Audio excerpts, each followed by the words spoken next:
हमारे ज्ञान में, साधना में, तपस्या में इतनी सामर्थ्य नहीं है कि हम अपने जन्म जन्मांतरों के जो कर्म संस्कार जमा हैं उनको भस्म कर सके।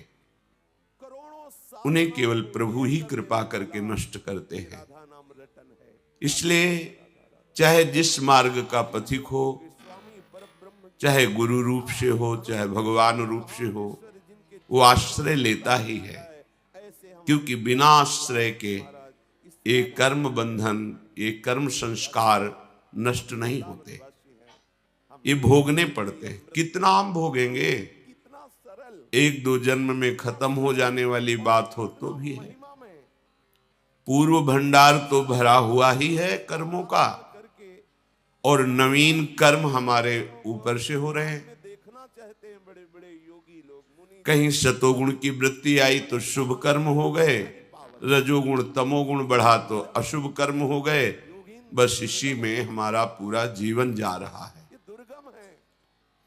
बिना भगवद आश्रय लिए हम शुभ अशुभ कर्मों के जाल से मुक्त नहीं हो सकते।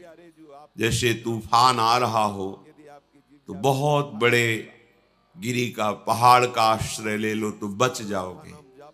ऐसे ही माया की त्रिगुणात्मिका जो शतुगुण, रजोगुण, तमोगुण जनित अविद्या की वायु है, इस सब को बहा करके प्रपंच में नाना प्रकार के क्लेश, दुख, अशांति, शोक प्रदान करती है। अगर कोई बच पाया तो भगवान विश्वेश्वर के चरणारविंद रूपी पहाड़ का आश्रय लेकर मामेव ये प्रपद्यन्ते, केवल मामेव ये प्रपद्यन्ते। माया के तूफान की ताकत नहीं कि भगवान के चरण आश्रित को उड़ा सके, भ्रष्ट कर सके, नष्ट कर सके। नामे भक्ता प्रणश्यति। भगवान स्वयं आदेश करते हैं। कोई ज्ञान योग के द्वारा भेद भक्ति से मुझे प्राप्त करता है, कोई कर्मयोग के द्वारा मेरा विराट रूप अनुभव करके कि सब भगवान का स्वरूप है, तत्सुख सेवा भावना से चराचर जगत की सेवा करके मेरे को ही प्राप्त होता है। कोई अष्टांग योग के द्वारा चित्त वृत्ति का निरोध करके परमात्माकार वृत्ति के द्वारा समाधि भाव से मेरा ही साक्षात्कार करते हैं। पर भगवान को अधीन करने की एकमात्र वृत्ति है अनन्यश्चिन्तयन्तो माम ये जनाः पर्युपासते तेषाम नित्याभियुक्तानाम योगक्षेमं वहाम्यहम्। श्री भगवान कहते हैं अनन्यास, जो अन्य आश्रयों का त्याग करके केवल मेरा ही चिंतन करते हैं, ठीक प्रकार से मेरी उपासना करते हैं भली भांति से, अर्थात सांगोपांग, तो उनके योग क्षेम का वहन मैं करता हूं। वो निश्चिंत, निर्भय, निशोक होकर निरंतर मेरे भजन में लगे रहते हैं।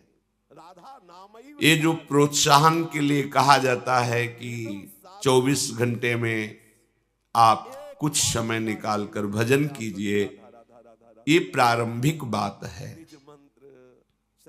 प्रारंभ में मन भजन में महत्व बुद्धि नहीं रखता, रुचि नहीं है, प्रियता नहीं है, तो ना से ये तो सही है कि आप थोड़ा ही भजन प्रारंभ करें, निश्चित आपको सुख मिलेगा, दुख का नाश होगा, अर्थात पाप नष्ट होगा तो दुख का नाश होगा।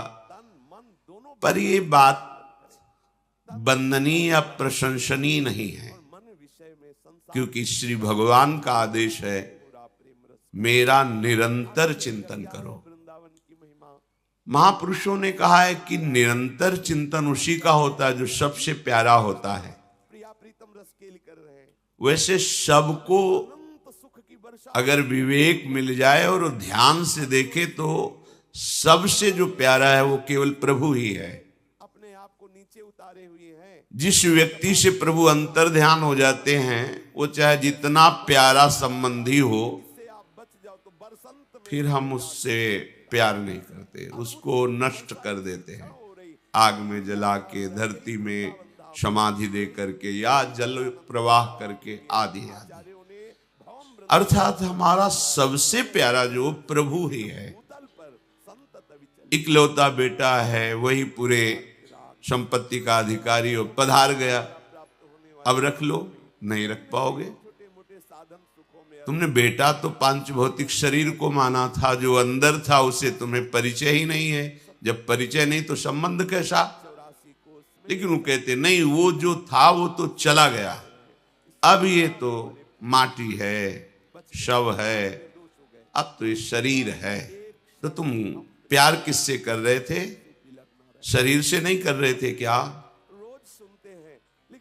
अब प्रश्न खड़ा हो गया, वो अनजाने में भी शरीर से प्यार नहीं कर रहा था, जो प्रभु है उन्हीं से प्यार कर रहा था। पर ये सत्संग के द्वारा जब अज्ञान का नाश हो जाता है, तो प्रभु में महत्व बुद्धि करके जब हम देखते, तब हमारे अंदर निरंतर भजन की वृत्ति आती है। अभी वस्तु में, व्यक्ति में, पदार्थ में, अनुकूलता प्रतिकूलता में इतना मन महत्व कर लिया है कि हमारा भजन छूट जाता है। भजन छूटने का कारण प्रभु से बढ़कर कुछ मान लिया है, इसलिए भजन छूटता है। सच्ची बात, अगर प्रभु से बढ़कर कुछ ना माने तो भजन स्वाभाविक होगा, स्वाभाविक। क्योंकि जिससे प्यार होता है, जो सबसे प्यारा होता है, वो भुलाया ही नहीं जा सकता। वो स्वप्न में भी वही आता है, जागृत में तो रहता ही है, सुषुप्ति में भी उसी में स्थिति रहती है। जागृत स्वप्न सुषुप्ति स्फुरत में राधा पदाब्ज छटा, निरंतर स्मृति उसी की होगी जो सबसे प्यारा है। भूल से हमने यहां सबसे प्यारा अपने शरीर को मान लिया, भूल से हमने यहां सबसे प्यारा दूसरे के शरीर को मान लिया, सबसे प्यारा पद मान लिया, सबसे प्यारा रुपया मान लिया, भोग मान लिया। ये सत्संग साधना भूल मिटाने के लिए है। सच्ची मानिए, कुछ नया प्राप्त नहीं करना है, जो आपको प्राप्त है उसी का अनुभव होता है। ये बात पहले समझ में नहीं आती, गुरु कृपा से जब अध्यात्म की ऊंचाई पर वृत्ति पहुंचती है, तब ये समझ में आता है कि जिसे हम खोज रहे थे वो कहीं और नहीं है, वो हमारी आत्मा है। आत्मा से बढ़कर कोई प्यारा नहीं। आत्मा हरिवंश प्रगट परमानंद किशोरी महात्मानम, वो हमारी आत्मा है। ये जो हम भूल करके उसी को भूल ना मानकर सत्य माने, यही बड़ी दुर्दशा है।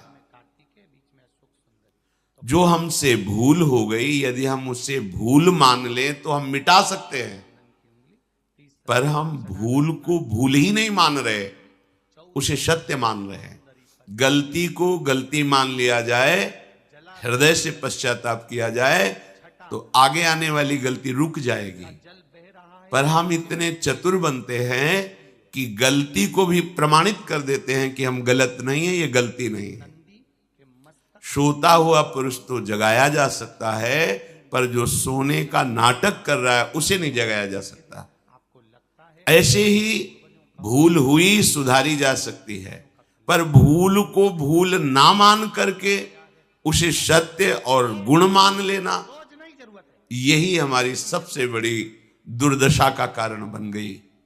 ये वृत्ति जो भूल है, ना हम कभी शरीर थे, ना हम शरीर हैं, ना हम शरीर रहेंगे।